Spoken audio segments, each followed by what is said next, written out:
everyone, this is Angelica. Welcome back to my channel. Today I will talk about productivity.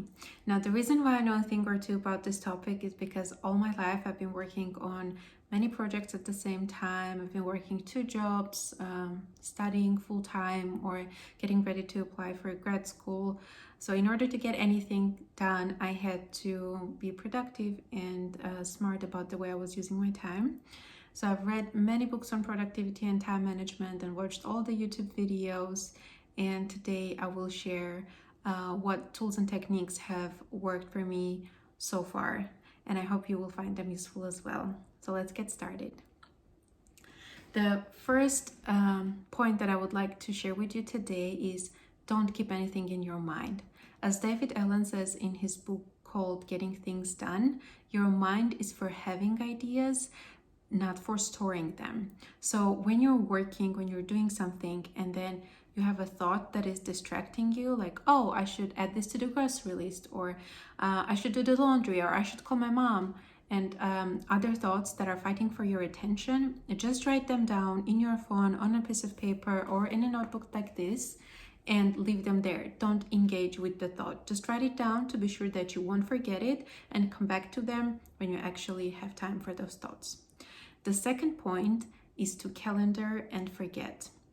When you agree to meet someone at a certain time, or when you agree about a deadline or something that is attached to a date, don't keep it in your head. Write it down in your calendar, whether you're using a digital one or a paper one. Just write it down so your brain doesn't have to spend space and energy to try to keep it in your mind so you don't forget it.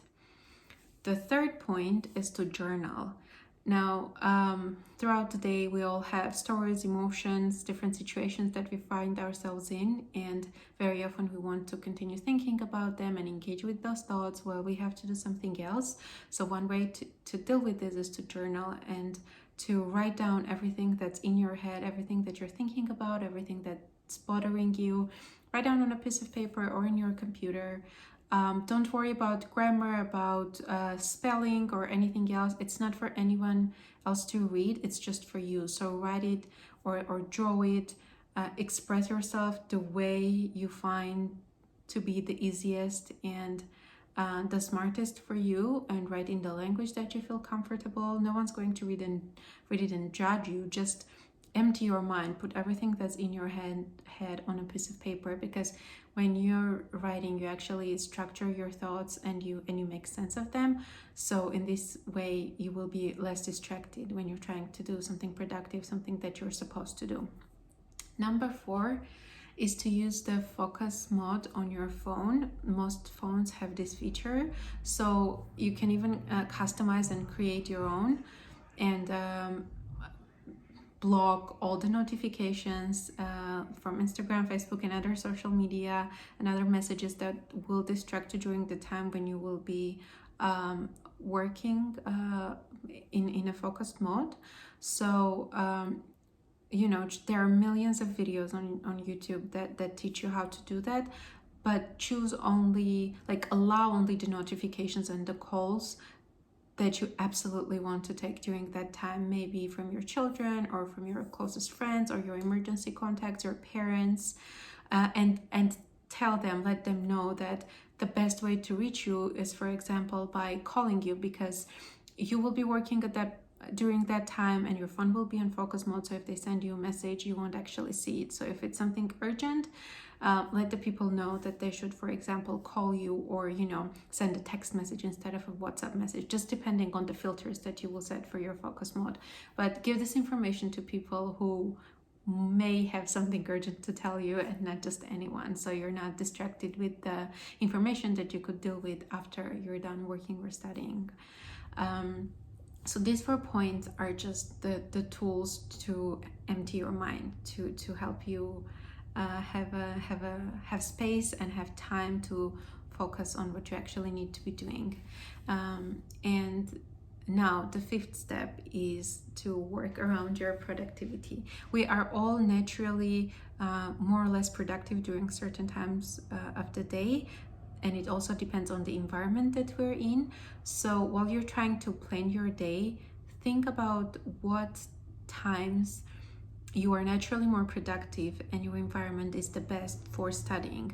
You may see that someone wakes up at 5 a.m. in the morning to study or to work, but you might not be a morning person, or maybe because of your work you go to bed really late, and waking up really early will just make you sleep deprived, but you're more productive, for example, in the afternoon. So don't try to fit the accepted standard or to adjust somebody else's routine for yourself, but create your own based on when you have the best optimal environment to study or work, and when you are naturally more productive and more focused.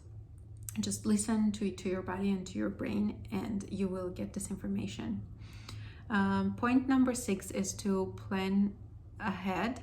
So if you decided that tomorrow, let's say you're going to study for 2 hours in the morning, also decide what exactly you're going to study. So say, I'm going to read the 2 articles that the professor of this subject assigned to us.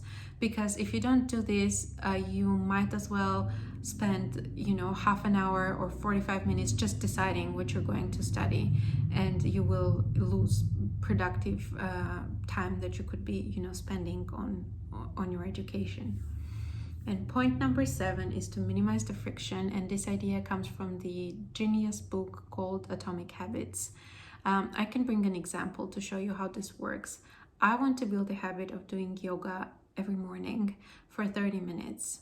And to minimize the friction, I leave my yoga mat on the floor the night before, and also I find the video, the routine that I'm going to follow, and I leave it as the only open page on my browser.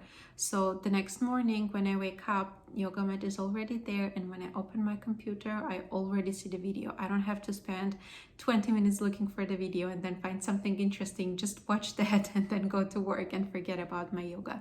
So see what actually stands between you and the action that you want to perform, and try to minimize that friction. Point number 8 is the Pomodoro Technique, which is so simple yet so effective.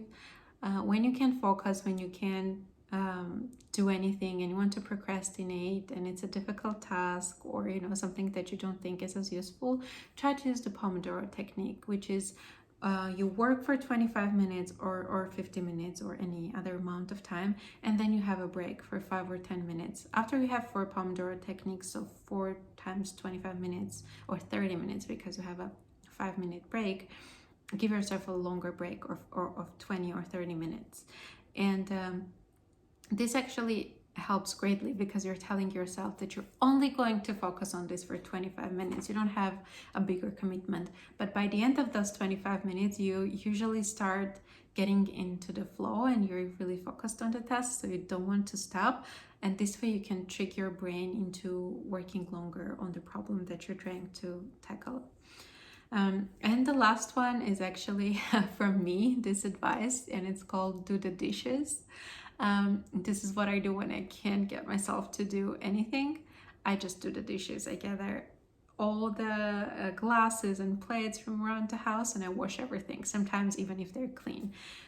Because when I'm unproductive, I feel like I need to do a task that I can start and finish at a short amount of time, so I would feel some sense of accomplishment, and it will give me enough motivation or enough strength to start doing the other tasks that I have been procrastinating on. Because if I could solve this problem, why can't I solve the other ones, right? So these were the tools and techniques that I wanted to share with you today. I hope you found this video useful. If you have any questions, please leave a comment below, and also share with us how you stay productive. Like, share, and subscribe. Maybe send it to a friend who might be interesting. I'm just starting this channel, so it will be very, very helpful for me. And thank you so much for watching, and have a great rest of your day. Bye.